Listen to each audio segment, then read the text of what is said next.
Good morning, Little Masters, and welcome back to today's Tolkien Times. I'm the Man of the West, also from the Prancing Pony podcast. Let's keep week 68 going with another Word Nerd Wednesday.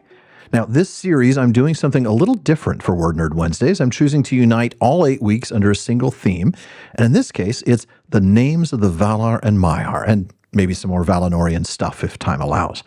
Last week, we looked at the words Ainur, Valar, and Maiar, as well as the names of the first 2 Valar, Manwë and Ulmo. This week, let's start by taking a look at the name of one of the most interesting Valar, perhaps the one with my favorite story, Aulë. Not that we're going to get into his story today, just his name. But in case you're not familiar with the Valar at all, let's take a quick look at him in the Valaquenta. Aulë has might little less than Ulmo. His lordship is over all the substances of which Arda is made. In the beginning, he wrought much in fellowship with Manwë and Ulmo, and the fashioning of all lands was his labor.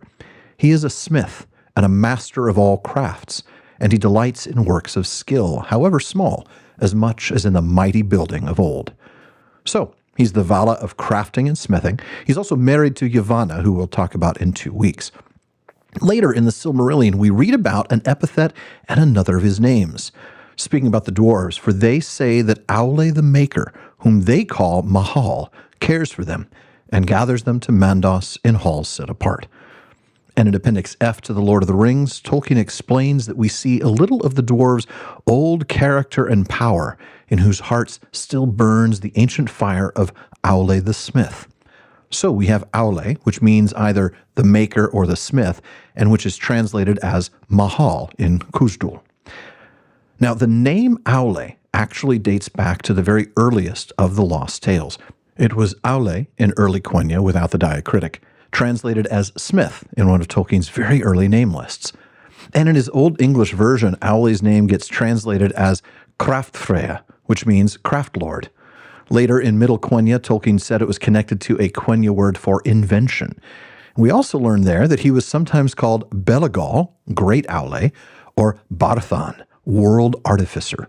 But in the last thing Tolkien wrote on his name, in the Quendi and Eldar essay that we looked at last week and that I'm pretty sure we're not done with, Tolkien explained that his name, just like the others, was derived from a Valoran name. Now, in this case, I'm really honestly not sure how to pronounce it. I think it is Ajulis. Maybe.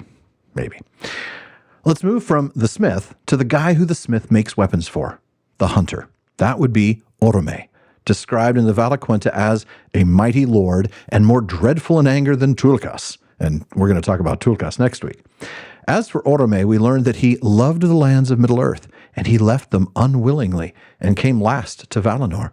And often of old he passed back east over the mountains and returned with his host to the hills and the plains. He's a hunter of monsters and fell beasts, and he delights in horses and in hounds, and all trees he loves, for which reason he is called Alderon, and by the Sindar, Tauron, the Lord of Forests. Now, there we also learn, and this is important for his own name too, or I wouldn't be diving into this already, that the Valaroma is the name of his great horn, the sound of which is like the upgoing of the sun in scarlet, or the sheer lightning cleaving the clouds. So, this passage tells us his Quenya name, Alderon, and his Sindar epithet, Tauron, the Lord of Forests. So we already have some clues about his name. Let's start with Oromë itself, though. It's said to derive, once again, from a Valaran name, in this case, Oromez. I hope I'm pronouncing that right. And it's best translated as horn-blowing or sound of horns.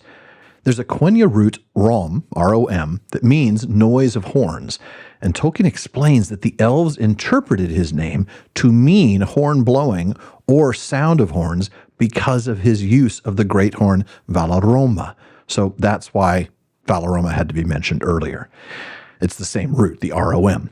Now, in older texts, Tolkien originally connects Oromë to the root for dawn or steepness, rising, before deciding that it was derived from the root rom, R-O-M, loud noise, hornblast, before eventually landing on his Valaran name as the source in that Quendi and Eldar essay.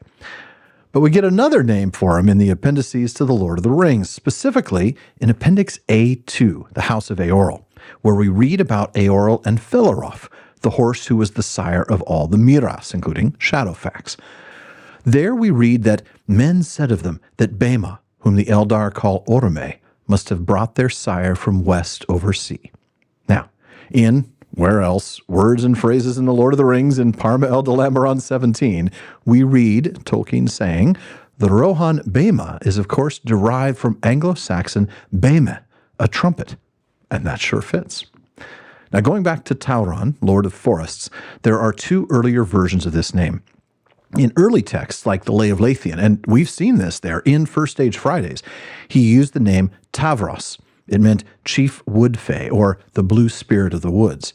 That was replaced with Tauros, which was a Noldoran word meaning forest dread. But then it became Tauron, Lord of Forests, or the Forester. And now you know what name to give to your next Subaru SUV, right? Finally, in the Old English translations, Oromë is called Wathfrea, hunting lord, and Wealdafrea, Lord of Forests.